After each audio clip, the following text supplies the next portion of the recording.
এবার প্রাক্তন ক্রীড়ামন্ত্রী অরূপ বিশ্বাসের নামে নতুন অভিযোগ। আলিপুর থানায় অরূপ বিশ্বাস এবং তার দলবলের বিরুদ্ধে খুনের চেষ্টার অভিযোগ দায়ের করলেন এক আইনজীবী। খুনের চেষ্টার অভিযোগ দায়ের আলিপুর আদালতের এক আইনজীবী। অরূপ বিশ্বাসের বিরুদ্ধে মামলা লড়ার কারণে তাকে খুনের চেষ্টা করা হয়েছে বলে অভিযোগ করেন আলিপুর আদালতের আইনজীবী নির্মলেন্দু ঘোষ। এসএসকেএম হাসপাতালে পৌঁছেছেন স্বাস্থ্যমন্ত্রী শারদ মুখোপাধ্যায়। সরাসরি আমাদের প্রতিনিধি সন্দীপ সরকার রয়েছেন আমাদের সঙ্গে। সন্দীপ, 3 জন বাকি আছে, বাকি সব পোস্টমর্টম হয়ে গেছে। হ্যাঁ, একটা আপডেট নিলাম কুইক, আমি অ্যাসেম্বলিতে যাব। আর যে 4 জন ভর্তি রয়েছে তারা কোথায় রয়েছে, আইসিইউ বা সিসিইউতে? একজন রেড জোনে আছে আর বাকি 3 জন সিসিইউতে আছে। যখন আসবে সেই অনুযায়ী পরিষেবা দেওয়া হবে। ঠিক আছে। যে 9 জন মারা গিয়েছেন এর মধ্যে আজকে তো বেশ কয়েকজন রেস্কিউ হয়েছেন, আজকে যারা এসেছেন তারা কি সকলে? সেইগুলো নিয়ে এখন অবধি up to the second update দিলাম, এই সেকেন্ড অবধি আপডেট দিয়ে দিলাম আপনাদের। তার মানে এখন অবধি 29 মানুষ রিকভার হয়েছে। আপনারা কি ধরনের ব্যবস্থা রাখছেন? যুদ্ধকালীন তৎপরতায় চিকিৎসা চলছে। Orthopaedic surgeon, neuro surgeon, anaesthesiology, critical care, dental surgeon বা ম্যাক্সিলোফেশিয়াল সার্জন সবাই রয়েছে এখানে।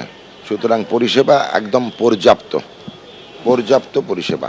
তারকাখচিত টিম রয়েছে এখানে। কোনো বাড়তি বন্দোবস্ত করা হলো?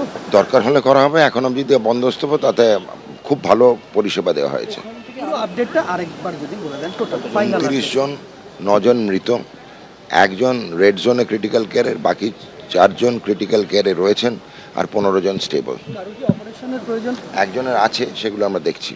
সব ডিটেলসও রুগীদের প্রাইভেসির কারণে আমরা উইথহোল্ড করি। ক্রিটিক্যাল বললেন, একজন তার কি একজন ভেরি ক্রিটিক্যাল না।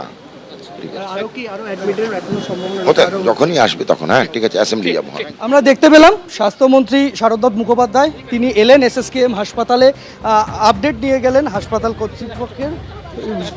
কর্তৃপক্ষের থেকে আপডেট নিয়ে গেলেন। 29 জন হাসপাতালে এখনো পর্যন্ত এসেছেন। 29 জনের মধ্যে 9 জনের মৃত্যু হয়েছে এবং বাকি 20 জন তারা হাসপাতালে চিকিৎসাধীন। এবং স্বাস্থ্যমন্ত্রী যেটা জানালেন, এই যে 20 জন হাসপাতালে চিকিৎসাধীন রয়েছেন তার মধ্যে 1 জন অতি সংকটজনক এবং 4 জন সংকটজনক অবস্থায় রয়েছেন। বাকি 16 জনের শারীরিক অবস্থা স্থিতিশীল, কিন্তু তাদেরকে পর্যবেক্ষণে রাখা হচ্ছে।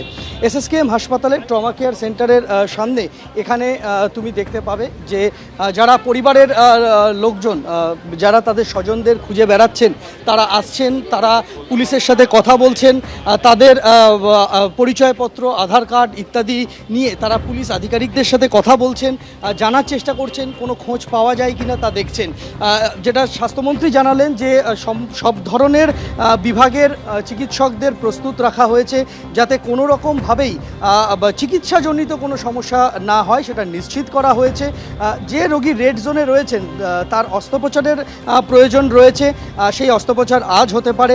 মাল্টিপল ইনজুরি, কারোর মাথা ফেটেছে, কারোর হাত ভেঙেছে, কারোর পা ভেঙেছে, কারোর বুকের পাঁজরে হাড় গুঁড়ো গুঁড়ো হয়ে গিয়েছে দীর্ঘক্ষণ চাপা পড়ে থাকার ফলে।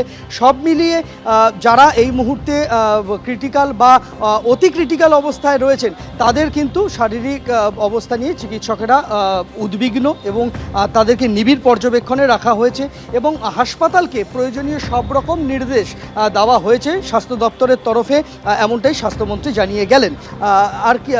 আর আমরা দেখতে পেয়েছি যে আজকে সকাল থেকে যে 4 জনকে এসএসকেএম হাসপাতালে আনা হয়েছিল 4 জনকেই কিন্তু চিকিৎসকেরা মৃত বলে ঘোষণা করেছেন। অর্থাৎ যত সময় গড়াচ্ছে তত কিন্তু ঝুঁকি বেড়ে যাচ্ছে যারা চাপা পড়ে আছেন সেই সমস্ত মানুষজনের, কেননা সময় গড়ানোর সাথে সাথে তাদের জীবিত থাকার আশা কিন্তু ক্রমশ ক্ষীণ হচ্ছে। তবে হ্যাঁ, মিরাকল অবশ্যই হয়, সেই মিরাকলের আশাতেই কিন্তু রয়েছেন পরিবারের সদস্যরা। সেই চমৎকার হোক। এবিপি আনন্দ, এগিয়ে থাকে, এগিয়ে রাখে।